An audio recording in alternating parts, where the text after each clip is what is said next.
Hey everyone, and welcome to today's Explainer. We're jumping right into some really fun source material today. We've got a fantastic first-hand account from a super dedicated gardener named Ang. Specifically, we're looking at part 911 of Ang's Notes on Gardening journal, which was actually published back on May 31st, 2026. What's so cool about this specific entry is that it literally captures the real-time thought process of a gardener sizing up a potential new plant for their collection. We're going to unpack Ang's whole evaluation process, looking at all those practical, financial, and environmental factors that go into choosing, that absolute perfect plant.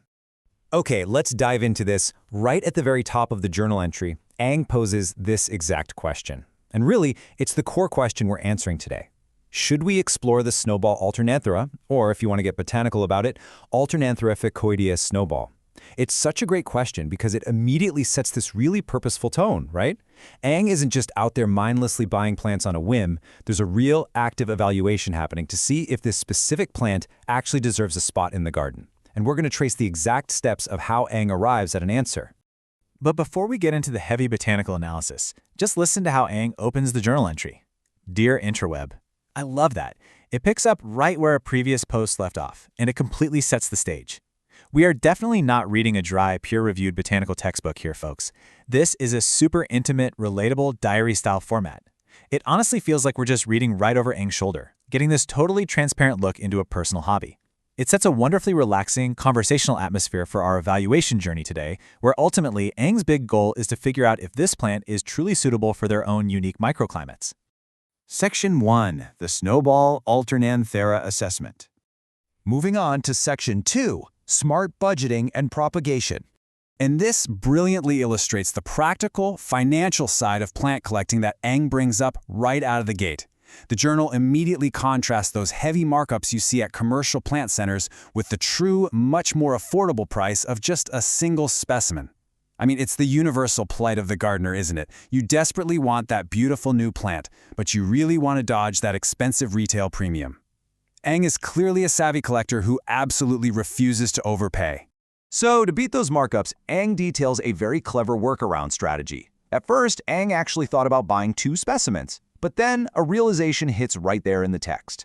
Step 1, finding just one affordable specimen is entirely sufficient. Why? Well, because of Step 2. You can just propagate the plant yourself in larger quantities down the line.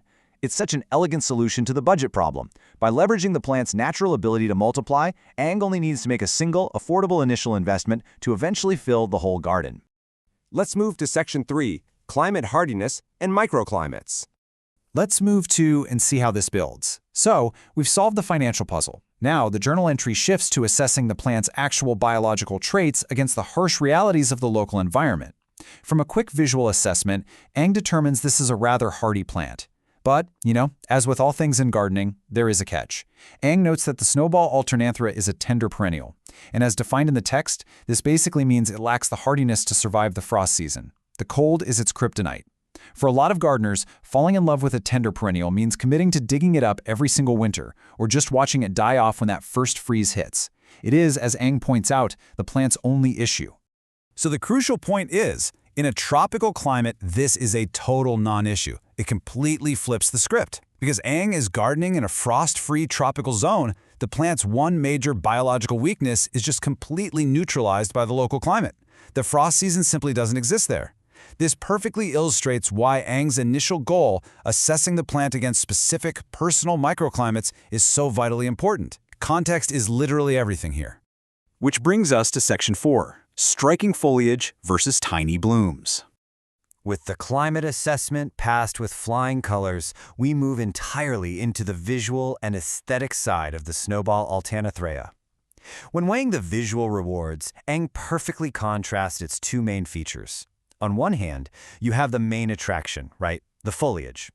Ang describes it as a striking variegated mix of green and creamy white in speckled patterns. It's clearly the showstopper. On the other hand, you have the blooms. Ang describes them as tiny white or yellowish-white small flowers. In fact, the flowers are so underwhelming that Ang hasn't even managed to photograph a single bloom yet. The journal notes they've only actually seen them in other people's photos.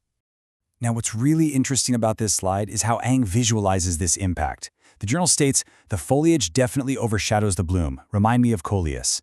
It's a fantastic, super relatable comparison to help us picture the plant's true presence. If you know Coleus, you know it's a plant famous entirely for its dramatic, colorful leaves, while its flowers are, well, often just an afterthought. But making this connection, Ang perfectly summarizes the aesthetic value of the Snowball Alternanthera. You aren't buying it for some grand floral display, you're buying it for that absolutely spectacular speckled leaf. As Ang wraps up part 911 of the journal, we get a clear look at the resolution and the next steps. The text lays out a really clear action plan.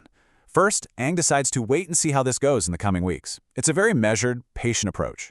Second, and honestly more excitingly, Ang plans to physically hunt down that perfect specimen by resuming field trips to different gardening centers and nurseries.